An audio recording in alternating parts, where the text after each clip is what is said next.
ไปสวัสดีครับผมครูณัฐวัฒน์วงศาครูประจำแผนกวิชาเครื่องกลหรือช่างยนต์วิทยาลัยเทคนิคจุฬาภรณราชบัณฑิตผมเชื่อว่าการศึกษาอาชีวศึกษาไม่ใช่การเรียนเพื่อประกอบอาชีพแต่เป็นการสร้างอนาคตหรือเปลี่ยนแปลงอาชีพเปลี่ยนแปลงชีวิตของเด็กคนหนึ่งผมเติบโตในครอบครัวช่างซ่อมรถยนต์คือมีความรู้ความเชี่ยวชาญในด้านยานยนต์ในการบริการยานยนต์และได้เรียนรู้พื้นฐานความเป็นช่างแต่เด็กจึงมีความอยากเป็นครูอยากเป็นผู้ถ่ายทอด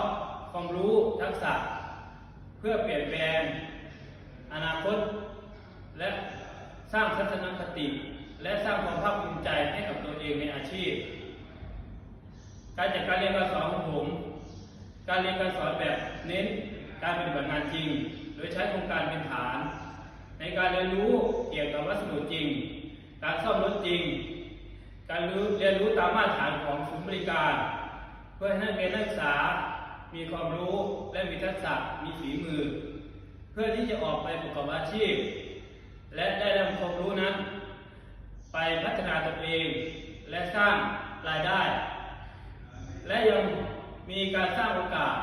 ให้กับนักเรียนนักศึกษาโดยการนำพานักเรียนนักศึกษาออกไปช่วยเหลือประชาชนได้เรียนรู้กับงานจริงในโครงการอาชีวอาสาโครงการศูนย์ฟิตเนสเซ็นเตอร์และยังมีการทำความร่วมมือกับสถานประกอบการในส่วนของศูนย์ซ่อมรถยนต์อู่และชุมชนเพื่อต่อยอดให้กับนักเรียนนักศึกษาเวลาออกไปฝึกงานและเมื่อสำเร็จการศึกษาเพื่อที่จะมีงานทำผลงานจากการปฏิบัติหน้าที่ที่ได้รับรางวัลเป็นครูควบคุมทีมเข้าร่วมแข่งขันทักษะงานยานยนต์แก๊สโซลีน